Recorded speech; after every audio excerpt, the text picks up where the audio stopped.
When you think you can't forgive, look what she did to forgive.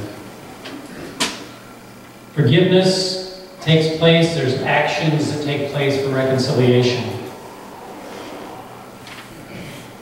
You see, if you've sinned against someone, for reconciliation to take place, you need to go to that person and seek their forgiveness. If you owe a person something, you need to make it right. That's what reconciliation is. If a person has wronged you, forgive them either in person or in your heart so it doesn't build up bitterness and hatred in you. Because there is no greater price for not being reconciled than to miss heaven because you failed to pay what is necessary in life to find favor with God and man.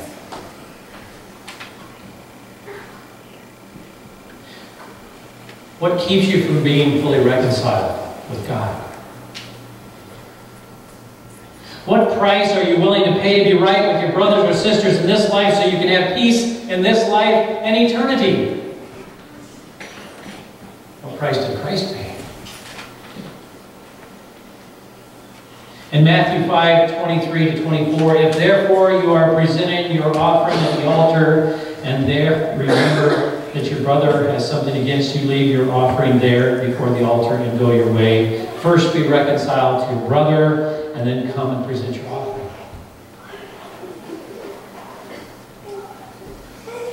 A study was done of people that are in mental institutions for problems that they have in life. And it was discovered, and the psychiatrist said that most people, or most institutions, would be empty if people would forgive.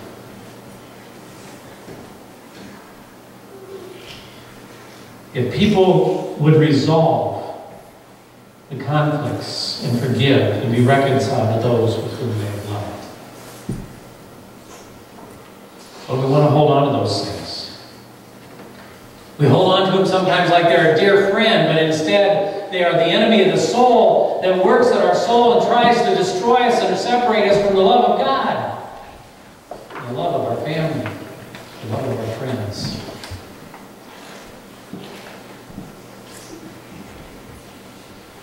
I know one person years ago said to me, if I give this up, if I forgive and give this up, what will I be like here? They were so used to this being a part of their life that they didn't know what freedom really would be, and they were afraid of what the freedom would be because they become comfortable in the bitterness and the unforgiveness. They enjoyed the sadness. But now they wanted something more, but they're just afraid to take that step. But they finally took that step, and when they took that step, they found the freedom that they needed in their life. And restoration took place in the family. It is so easy, but it is so hard. It is easy because it's a choice, but it's hard because we're the ones that have to make that choice. What are we going to do? What are we willing to pay? What are we willing to sacrifice?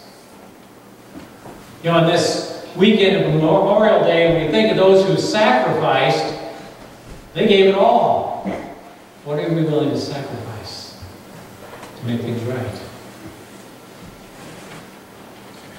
In Romans 5:10-11, for if while we were enemies, we are reconciled to God through the death of His Son, much more having been reconciled, we shall be saved by His life. And not only this, we also exalted God through our Lord Jesus Christ, through whom we now have received the reconciliation. You know, Paul is writing this. Paul, the Apostle Paul, had no easy life. He forgave those who beat him, who threw him in prison, who left him on the road for dead. He'd go right back into the city after they beat him up and left him for dead and try to win that city for Christ. In 2 Corinthians chapter 5, from our scriptures we read, it says that God, because of Christ, we have now got the ministry of reconciliation. That's our job.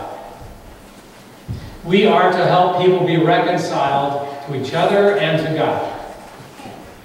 Sometimes it's easier to get them reconciled to God, and when that happens, then they find that avenue of reconciliation with others. But how can we take that route? How can we have that ministry of reconciliation if we are not willing to be reconciled ourselves? Is the price too high? I like to watch war films. I marvel. I don't like to watch them because of the death, but I watch them because I marvel at the fortitude that those soldiers had to go into battle knowing that their chances, well, as they said, there's a blow with your name on, you just never know when it's going to come.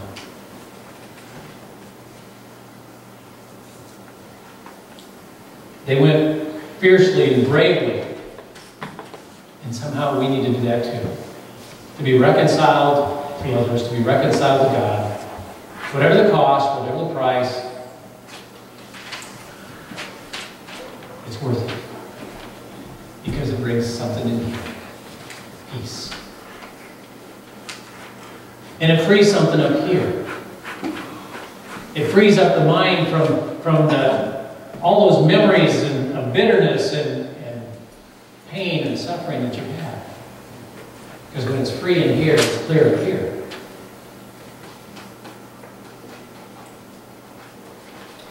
God has given us the ministry of reconciliation. And we are to be reconciled to God